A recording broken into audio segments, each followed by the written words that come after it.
Good morning friends. આજે આપણે chapter 10 રેખાઓમાં કેટલાક દાખલાઓ જોઈશું. એક દાખલા એક્સ્ટ્રા આપું છું. અંતઃસૂત્રનો ઉપયોગ કરીને બતાવો કે યામમાં -2, -1, બીજા યામમાં 4, 0, યામમાં 3, 3, -3, સમાંતર બાજુ ચતુષ્કોણના શિરોબિંદુઓ છે. તો દીકરાઓ, તમે 10મા ધોરણમાં શીખીને આવ્યા છો અને આ દાખલા અંતઃસૂત્રથી તમે ગણીને જ આવ્યા છો. આપણે એકવાર એનું પુનરાવર્તન કરીશું. ચાલો, તો રકમમાં આ બિંદુને હું કેપિટલ A નામ આપી દઉં છું, બીજું બિંદુ કેપિટલ B, ત્રીજું બિંદુને કેપિટલ C કહી દઉં છું, ચોથું બિંદુને કેપિટલ D કહી દઉં છું. બરાબર છે? ચાલો, તો હવે તમને આ સૂત્ર ખબર છે કે A of x1, y1, B of x2, y2 belongs to R2. બરાબર છે? A અને B સરખા નથી, તો AB નો વર્ગ is equal to x2 - x1 whole square plus y2 - y1 whole square. બરાબર છે? ઓકે, ચાલો, તો આ તમારું અંતઃસૂત્ર છે, એનો હું ઉપયોગ કરીશ. તો AB નો વર્ગ શું થશે? 4 - of -2 whole square plus 0 - of -1 whole square. તો 4 + 2 6 થશે, 6 નો વર્ગ 36. બરાબર? 0 - of -1 plus 1 plus 1 નો વર્ગ એટલે 1 થશે. ઓકે, તો 36 plus 1 37. ચાલો, BC નો વર્ગ તો 3 - 4 whole square plus 3 - 0 whole square. તો is equal to -1 નો સ્ક્વેર પ્લસ 1 એટલે 3 નો વર્ગ 9 થશે. થઈ ગયું? ચાલો, હવે CD નો વર્ગ તો -3 - 3 whole square plus 2 - 3 whole square. ચાલો, તો -6 નો સ્ક્વેર 36 અને 2 - 3 -1 નો સ્ક્વેર તો એ +1 37 થશે. ઓકે, હવે ds સ્ક્વેર તો -2 - of -3 whole square plus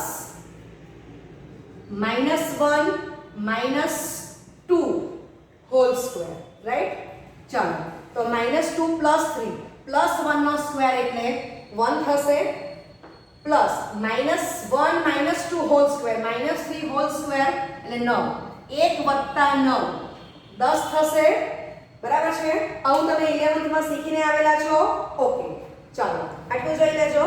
તો તમે જોઈ શકો છો કે AB નો square is equal to CD નો સ્ક્વેર. બરાબર છે? ઓકે, અને BC નો વર્ગ is equal to DA નો વર્ગ. બરાબર છે? ઓકે, માટે AB square is equal to CD square બરાબર 37. માટે AB is equal to CD is equal to વર્ગમૂળમાં 37. A અને B સરખા નથી. બરાબર છે? તો ડિસ્ટન્સ તમારું કેવું આવવાનું? એક્ઝેક્ટલી >0. A અને B ડિફરન્ટ બિંદુઓ છે, C અને D પણ તમારા ડિફરન્ટ બિંદુઓ છે. બરાબર છે?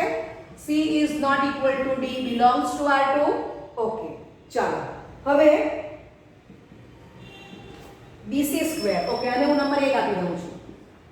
BC square is equal to DS square. તો is equal to 10 છે. માટે BC is equal to DA is equal to વર્ગમૂળમાં 10 >0. બરાબર છે? ઓકે, ચાલો, તો આને હું નંબર 2 કહી દઈશ. તો 10મા ધોરણમાં તમે શું કરતા હતા કે 1 અને 2 પરથી AB is equal to CD અને BC is equal to DA. બરાબર છે? માટે A, B, C, D એ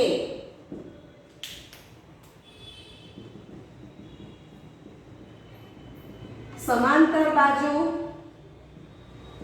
चतुष्कोण अथवा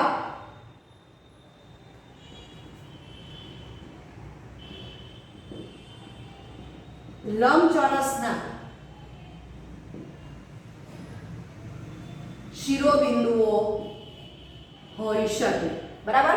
આના પરથી આપણે આ જજમેન્ટ આપી શકીએ કે AB ઇક્વલ ટુ CD અને BC is equal two DA. બરાબર છે. તો આના પરથી બે જજમેન્ટ આપી શકાય કે A, B, C, D એ સમાંતર ચતુષ્કોણના શિરોબિંદુઓ છે અથવા તો લંબચોરસના શિરોબિંદુઓ હોઈ શકે. ઓકે, આટલું કમ્પ્લીટ કરો.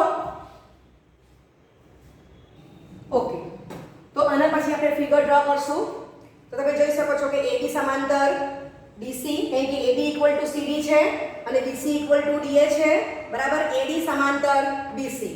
તો આ સમાંતર બાજુ ચતુષ્કોણ હોય તો આ રીતે ફિગર આવશે અથવા લંબચોરસ હોય તો આ રીતે ફિગર આવશે. બરાબર. તો આ સમાંતર બાજુ ચતુષ્કોણ લંબચોરસ ક્યારે બનશે? જ્યારે ખૂણો કેપિટલ A, ખૂણો કેપિટલ B, ખૂણો કેપિટલ C, ખૂણો કેપિટલ D એનું માપ 90 અંશ હોય. બરાબર છે. ક્લિયર? ઓકે. હવે તમે જો કે રેખાખંડ AC અને રેખાખંડ BD એ બે વિકર્ણ છે.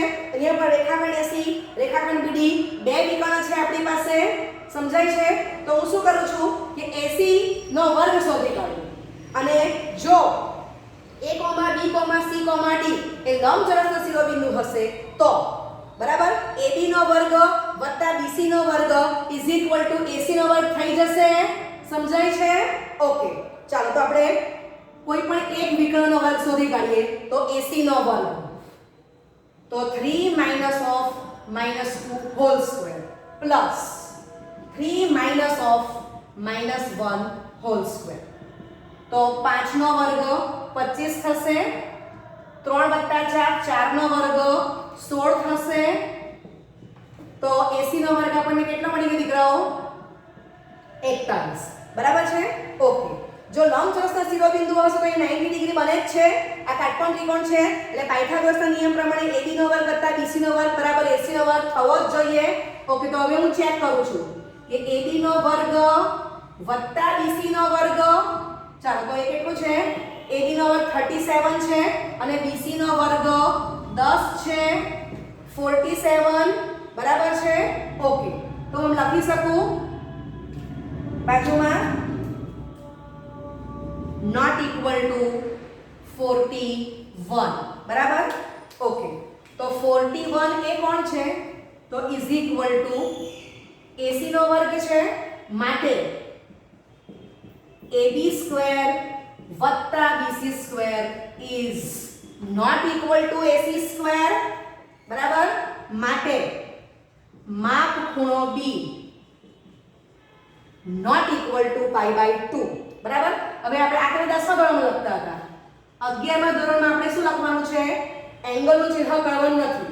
માત્ર B લખો તો આપણે માપ લખવાની જરૂર નથી. જો તમે આમ ખૂણો B લખો, માપ લખો છો તો આગળ મેઝર, માપને ઇંગ્લિશમાં મેઝર કહેવાય એટલે સ્મોલ m લખવો પડશે. બરાબર છે. તો સ્મોલ આ માપ ખૂણો B લખો. એને બદલે સિમ્પલી B લખું છું. Not equal to π/2. સમજાય છે? ક્લિયર? માટે હવે દીકરાઓ આપણી પાસે એક રિઝલ્ટ આ છે તો આને હું નંબર 3 આપી દઉં છું. B is not equal to π/2. તો તે જ રીતે બરાબર. ઓકે, તો તમે પહેલા આટલું કમ્પ્લીટ કરી દો પછી આપણે આર્ગ્યુમેન્ટ કરીએ. ઓકે, તો B is not equal to π/2. એ જ પ્રમાણે C is not equal to π/2, A is not equal to π/2, B is not equal to π/2 બતાવી શકાય. એને આપણે 5 કહીશું. બરાબર છે. ઓકે, હવે આ આપણું ત્રીજું રિઝલ્ટ છે. તો 3, 4 ને 5 પરથી આપણે શું બતાવ્યું? તો આ તમારું ત્રીજું રિઝલ્ટ છે કે AB ઇક્વલ ટુ DC અને BC is equal two AD. બરાબર છે. ઓકે, અને આ જે છે એ શું છે? 4 + 5. સમજાય છે? Okay, A is not equal to π/2, B is not equal to π/2, C is not equal to π/2, D is not equal to π/2. બરાબર છે. આમ થાય છે માટે A, B, C, D એ લંબચોરસના બિંદુઓ નથી જ પરંતુ સમાંતર બાજુ ચતુષ્કોણના શિરોબિંદુઓ છે એટલે આ ફિગર આવશે આનું સેટિસ્ફાઈ થતું નથી બરાબર આ સેટિસ્ફાઈ થતું નથી AB square + BC square is not equal to AC square સમજાય છે ઓકે હવે તમે દીકરાઓ AC સ્ક્વેર ને બદલે BD સ્ક્વેર લે તો તમે આ એક ત્રિકોણ લઈ લો તો તે પ્રમાણે વર્ક કરો અને તમે બતાવો કે આ તમે લેશો આ રીતે તમે આ રીતે પણ જઈ શકો તો AB સ્ક્વેર વત્તા AD square is not equal to BD square આવશે તમે આ રીતે પણ આર્ગ્યુમેન્ટ કરી શકો છો બરાબર છે ઓકે તો આટલું તમે 10મા ધોરણમાં શીખીને આવ્યા છો સમજાય છે હવે દીકરાઓ આ જ દાખલો આપણે અંતસ્તનો ઉપયોગ કર્યા વગર આપણે જોવાના છીએ ઓકે આટલું કમ્પ્લીટ કરો ઓકે તો આજના જે પહેલો દાખલો એક્સ્ટ્રા હતો એમાં થોડો ફેરફાર કરું છું અંતસ્તનો ઉપયોગ કર્યા વગર બરાબર કર્યા વગર જો એડ કરી તો આખી રીત બદલાઈ જવાની છે માછીય રકમ અંતસ્તનો ઉપયોગ કર્યા વગર બતાવો કે capital A of -2, -1 capital B of 4, 0 capital C of 3, 3 capital D of -3, 2 સમાંતર બાજુ ચતુષ્કોણના શિરોબિંદુઓ છે બરાબર ઓકે તો આટલો ફેરફાર કરવાથી આગલો એક્શન દાખલો કોણ બની ગયો સ્વાધ્યાય 10.1 નો પ્રશ્ન 9 બરાબર હવે અંતસ્તનો ઉપયોગ કરવાનો નથી તો આ દીકરા આપણે શું કરવું પડશે તો કે રેખાખંડ AB નો ઢળ શોધી કરીએ રેખાખંડ BC રેખાખંડ CD રેખાખંડ D એનો ઢળ શોધી કરીએ બરાબર છે ઓકે પછી આપણે આવું શીખી ગયા છે કે L1 સમાંતર L2 તો L1 નો ઢળ ઇઝ ઇક્વલ ટુ L2 નો ઢળ L1 ના ઢળને M1 કહીએ L2 ના ઢળને આપણે M2 કહીએ તો M1 = M2 થઈ જશે બરાબર ઓકે આગલા લેક્ચરમાં આપણે શીખી ગયા છે બરાબર બીજું સૂત્ર આપણે જોઈ ગયા કે L1 લંબ L2 which double implication L1 નો ઢળ ગુણ્યા L2 નો ઢળ is equal to -1 with double implication M1 into M2 is equal to -1 સમજાય છે ઓકે અને બીજો આપણે એક રિઝલ્ટ એડ કરશું કે બે રેખા પરસ્પર લંબ છે તો એ બે વચ્ચેનો ખૂણો થીટા એ કેટલો થશે π/2 થવાનો છે સમજાય છે ઓકે ચાલો તો આનો આપણે ઉપયોગ કરશું કારણ કે આ દાખલામાં અંતસ્તનો ઉપયોગ કરવાનો નથી ઓકે ચાલો તો આટલું પેલા સાઈડમાં લખી લો બરાબર છે અને આપણે નામ આપી દીધા છે તો ચારે ચાર રેખાખંડ AB રેખાખંડ BC રેખાખંડ CD ને રેખાખંડ D નો ઢળ શોધી કાઢીએ કમ્પ્લીટ કરો આટલું ઓકે તો capital A of x1, y1 capital B of x2, y2 છે એટલે તમે જોઈ શકો છો કે A is not equal to B B is not equal to C C is not equal to D અને બધા બિંદુ R2 માં આવેલા છે સમજાય છે ઓકે તો જ્યારે આપણને બિંદુ આપ્યા હશે તો ઢળ માટે કયું સૂત્ર એપ્લાય કરશું તો ધારો કે રેખાખંડ એકનો ઢળ શોધવો છે તો y2 - y1 x2 - x1 એ સૂત્રનો ઉપયોગ કરશું રેખાખંડ BC નો ઢળ તો y3 - y2 x3 - x2 બરાબર છે ઓકે આમાંથી જ કિંમત મૂકવાની છે ઓકે તો રેખાખંડ AB no ઢળ is equal to y2 - y1 x2 - x1 રેખાખંડ AB ના ઢળને m1 કહું છું તો 0 - of -1 upon 4 - of -2 that is m1 is equal to 1/6 number 1 કહી લો ઓકે રેખાખંડ BC નો ઢળ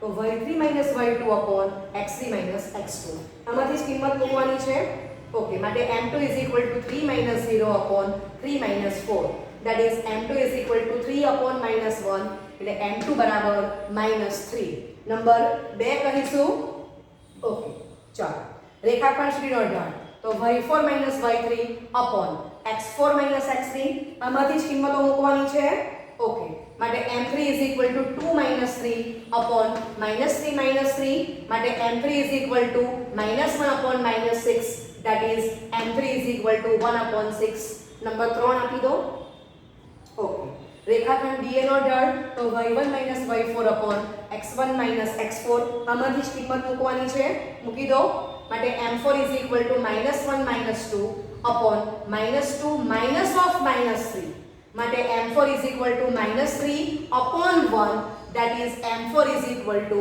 -3 સમજાય છે ઓકે તો આટલું કમ્પ્લીટ કરી લો ઓકે તો 1 અને 3 પરથી m1 equal to m3 is equal to 1 upon 6 તો m1 એટલે રેખાખંડ AB નો ઢળ છે m3 એટલે રેખાખંડ CD નો ઢળ છે બરાબર ઓકે માટે રેખાખંડ AB સમાંતર રેખાખંડ CD બરાબર છે નંબર 5 કરીશું 2 અને 4 પરથી m2 is equal to m4 is equal to -3 માટે રેખાખંડ BC નો ઢળ is equal to રેખાખંડ DA નો ઢળ માટે રેખાખંડ BC સમાંતર રેખાખંડ DA બરાબર છે ઓકે તો 5 અને 6 પરથી A, B, C, D એ समांतर बाजू चतुष्कोण अथवा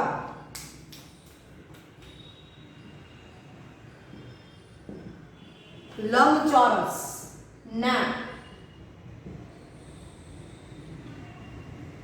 शिरोबिंदुओं होई शके चलो तो रेखाखंड AB समांतर CD લખો કે DA લખો બરાબર BC લખો બરાબર રેખાખંડ CD લખો કે BC લખો તો ABCD આ ક્રમમાં જશે આ સમાંતર આ છે અને રેખાખંડ BC સમાંતર રેખાખંડ AB બરાબર છે ઓકે ચાલો આમ હોઈ શકે અથવા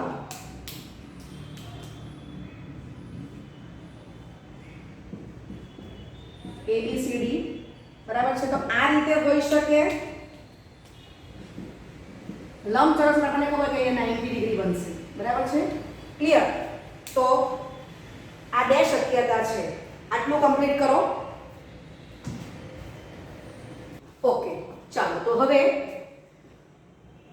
જો લંબચોરસનો શિરોબિંદુ હશે બરાબર તો અહીંયા B આગળ 90 degree C 90 degree D 90 degree અને A 90 ડિગ્રી થવાનું છે 90 ડિગ્રી મીન્સ π/2 ઓકે તો હવે અહીંયા આપણે અંતસ્તનો ઉપયોગ નથી કરવાનો તો આપણે રેખાખંડ AB નો ઢાળ સુધી કાઢ્યો છે રેખાખંડ BC નો ઢાળ સુધી કાઢ્યો છે જો એ બંનેના ઢળનો ગુણાકાર -1 બતાવી દઈએ એટલે કે m1 m2 જો -1 થાય તો આપણે એમ કહી શકીએ કે રેખાખંડ AB લંબ રેખાખંડ CD બરાબર માટે m ની વચ્ચેનો ખૂણો બરાબર B = π/2 બરાબર જો આમ થાય તો ચલો વેલ્યુ મૂકી દઈએ રેખાખંડ AB નો ઢળ * રેખાખંડ BC નો ઢળ તો m1 * m2 m1 ની વેલ્યુ 1/6 m2 ની વેલ્યુ -3 તો -1/2 not equal to -1 બરાબર that is m1 * m2 is not equal to -1 that is B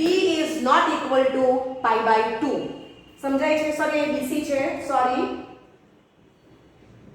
બરાબર આ લેવાનું છે રેખાખંડ AB રેખાખંડ BC આ બંને લંબ છે ઓકે ચાલો તો એ જ પ્રમાણે આપણે C is not equal to π/2 D is not equal to π/2 A is not equal to π/2 બતાવી શકીએ તો આને આપણે 7 કહીશું ઓકે તો 6 અને 7 પરથી A is not equal to π/2 B is not equal to π/2 C is not equal to π/2 D is not equal to π/2 એને 8 કહી દો જોઈ લો આટલું પહેલા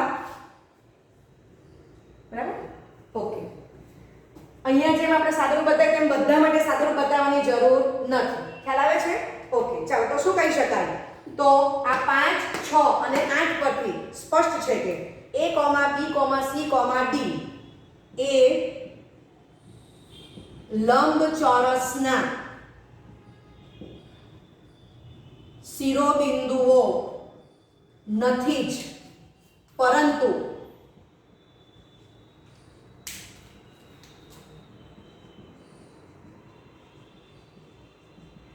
समांतर बाजू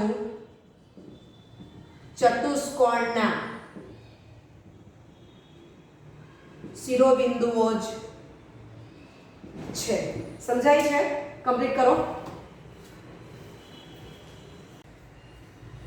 ઓકે, તો હવે આપણે યાદ રાખી દઈએ છે કે a, b, c, d એ સમાંતર ચતુષ્કોણના શિરોબિંદુઓ અથવા લંબચોરસના શિરોબિંદુઓ છે એવું સાબિત કરવાનું હોય તો આપણે શું કરવાનું છે, બરાબર? ઓકે, આ ધોરણ 11 માં આ ચેપ્ટરમાં આપણે અંતસ્તનો ઉપયોગ કરવાનો નથી, બરાબર છે? તો આપણે ઢળનો ઉપયોગ કરવો પડશે. તો આ ચતુષ્કોણ ABCD એ સમાંતર બાજુ ચતુષ્કોણ છે, બરાબર? તો શોર્ટમાં હું આમ લખી શકું સમાંતર બાજુ ચતુષ્કોણ ABCD છે. હવે તમને ખબર જ છે કે AB = DC ને BC = DA થાય. અંતઃસૂત્ર મુજબ પહેલો ઉપયોગ નથી કરવાનો, તો આપણે શું કરવાનું છે? દાખલામાં જોઈ ગયા તો રેખાખંડ AB નો ઢળ = રેખાખંડ CD નો ઢળ, બરાબર છે? માટે રેખાખંડ AB સમાંતર રેખાખંડ CD થશે અને રેખાખંડ BC નો ઢળ = રેખાખંડ AD નો ઢળ આવી ગયો. તો આપણે એમ કીધું કે રેખાખંડ BC સમાંતર રેખાખંડ AD, ક્લિયર? અને બીજું આપણે ચેક કર્યું કે રેખાખંડ AB નો ઢળ ગુણ્યા રેખાખંડ BC નો ઢળ તો not equal to -1 તો b not equal to π/2, બરાબર છે? ઓકે, એટલે એ જ પ્રમાણે આપણે c is not equal to π/2, a is not equal to π/2, d is not equal to π/2 બતાવી શકીએ. તો ચતુષ્કોણ ABCD સમાંતર બાજુ ચતુષ્કોણ છે, શોર્ટમાં લખ્યું છે તો વિથ ડબલ ઇમ્પ્લિકેશન, બરાબર? રેખાખંડ AB સમાંતર રેખાખંડ DC અને રેખાખંડ BC સમાંતર રેખાખંડ AD. આમ જ થવાનું છે, પરંતુ a is not equal to π/2, b is not equal to π/2, c is not equal to π/2, d is not equal to π/2. ચાલો, તો આકૃતિ 1 પરથી આપણે આટલું કહ્યું છે. હવે આપણે આ ધ્યાન રાખશું દીકરાઓ. ચાલો, હવે તમે જો કે આ સમાંતર બાજુ ચતુષ્કોણ એ લંબચોરસ ક્યારે બની જાય છે? તો તમે જો કે આમાં પણ તમે જોશો તો રેખાખંડ AB નો ઢળ = રેખાખંડ CD નો ઢળ, માટે રેખાખંડ AB સમાંતર રેખાખંડ CD આવી જાય છે. રેખાખંડ BC નો ઢળ = રેખાખંડ AD નો ઢળ, માટે રેખાખંડ BC સમાંતર રેખાખંડ AD. સમજાય છે? ઓકે, તો આટલા સ્ટેપ તો અહીંયા પણ આવે છે અને અહીંયા પણ આવે છે, પરંતુ અહીંયા વધારામાં શું થાય છે? તો આ સ્ટેપ ડિફરન્ટ છે, ક્લિયર? તો અહીંયા શું થાય છે? રેખાખંડ AB નો ઢળ ગુણ્યા રેખાખંડ BC નો ઢળ = -1 વિથ ડબલ ઇમ્પ્લિકેશન b = π/2. તો એ જ પ્રમાણે આપણે capital A = π/2, capital C = π/2, capital D = π/2 બતાવી શકીએ છે. સમજાય છે? માટે હવે શોર્ટમાં હું લખું છું કે હા, બીજી એક વસ્તુ કે લંબચોરસને સમાંતર બાજુ ચતુષ્કોણ કહી શકાય છે, પરંતુ સમાંતર બાજુ ચતુષ્કોણને લંબચોરસ કહી શકાતું નથી, બરાબર? ઓકે, સમાંતર બાજુ ચતુષ્કોણ ABCD એ લંબચોરસ છે with double implication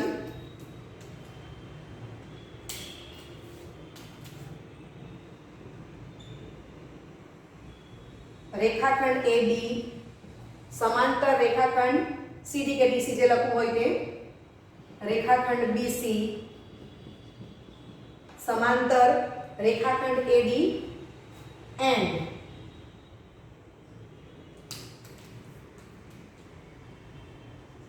capital A is equal to B equal to C equal to D is equal to π/2. સમજાય છે? ઓકે, તો આપણે આટલું યાદ રાખશું.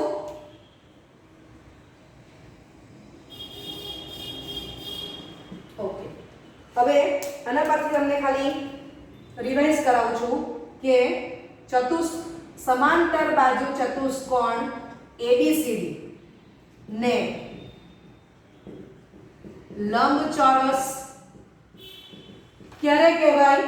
તો આપણે આટલી કન્ડિશન એડ કરવી પડે તો સમાંતર બાજુ ચતુષ્કોણ એ લંબચોરસ થઈ ગયો. સમજાય છે? ઓકે, તો લંબચોરસને સમાંતર બાજુ ચતુષ્કોણ કહી શકાય, પરંતુ એકલા સમાંતર બાજુને લંબચોરસ કહી શકાતો નથી. ક્યારે કહી શકાય? તો જ્યારે હું આ કન્ડિશન એડ કરીશ ત્યારે. સમજાય છે? ઓકે,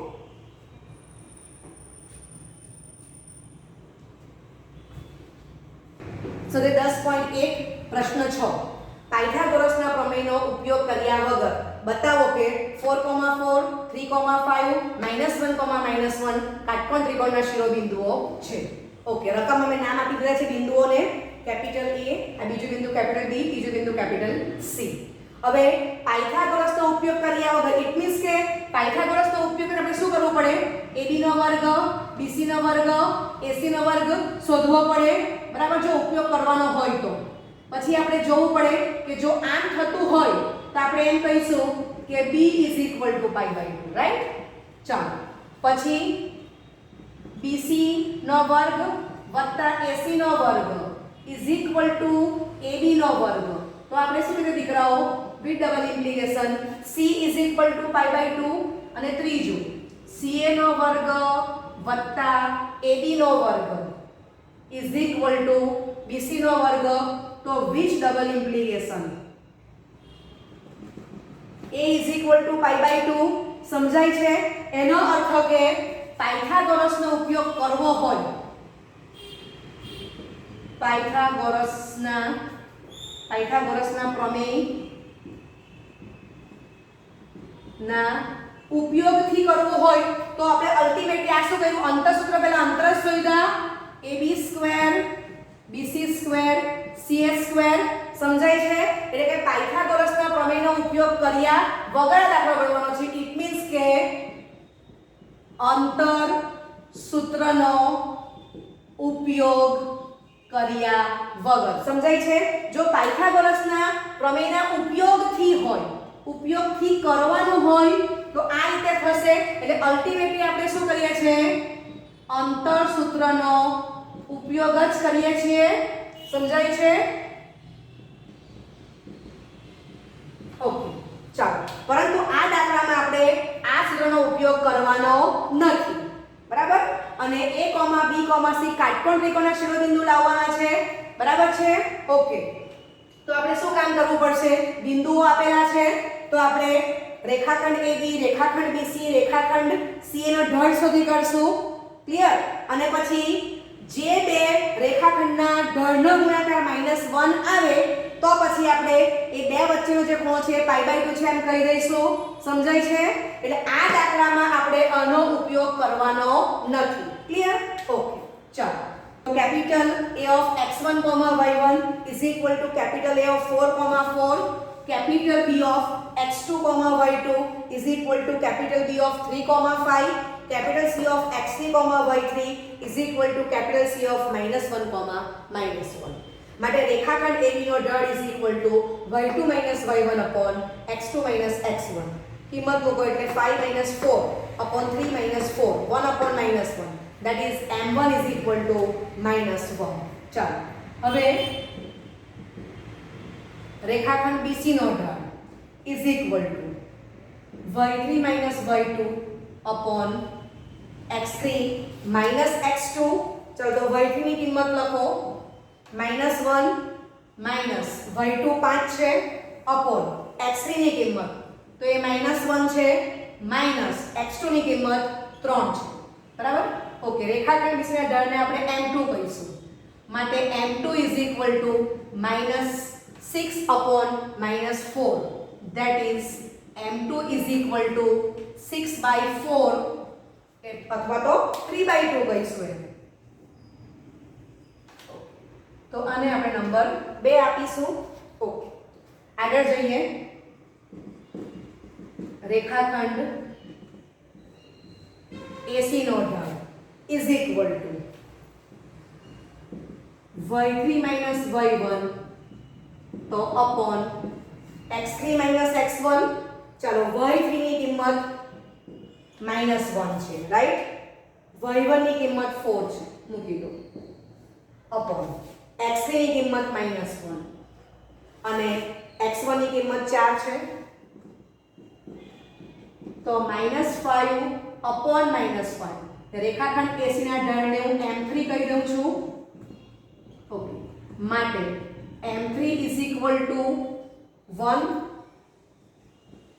તો આને હું 3 આપીશ. કમ્પ્લીટ કરો આટલું. ઓકે, ચાલો. તો 1, 2, 3 સાથે લખી દઈએ છીએ. 1, 2, 3 પરથી m1 = -1, m2 is equal two 3/4, m3 is equal two 1 થશે. ચાલો હવે m1 into m2 ગુણાકાર કરો, -1 થાય કે તે જોવાનું છે. તો m1 into m3 -3/4 not equal to -1. m2 into m3 તો 3/4 into 1 3/4 not equal to -1. Okay, m3 into m1 તો 1 into -1 થાય છે. ઓકે, માટે m3 કોણ છે? તો રેખાખંડ AC નો ઢળ. m1 કોણ છે? તો રેખાખંડ AB નો ઢળ. માટે રેખાખંડ AC નો ઢળ ગુણ્યા રેખાખંડ AB no ઢળ is equal to -1. માટે a બરાબર π/2. બરાબર છે? ઓકે, a બરાબર π/2 આવી ગયા. હવે અહીંયા હું બાજુમાં ફિગર ડ્રો કરી શકું. તો આના પછીનું સ્ટેપ હું આમ લખું છું, અહીંયા આમ ડ્રો કરું. તો a આગળ π/2 બને છે. તો b અહીંયા હોઈ શકે અથવા અહીંયા હોઈ શકે. બરાબર, જો b અહીંયા હશે તો c અહીંયા હશે. બરાબર છે? અથવા c અહીંયા હોય તો b અહીંયા હશે. બરાબર, a આગળ કાટખૂણો બને છે. ક્લિયર? માટે ત્રિકોણ BAC અથવા CAB કાટકોણ ત્રિકોણ થશે. તેથી A, B, CA કાટકોણ ત્રિકોણના શિરોબિંદુઓ છે. સમજાય છે? ઓકે, કમ્પ્લીટ કરો. Thank you very much.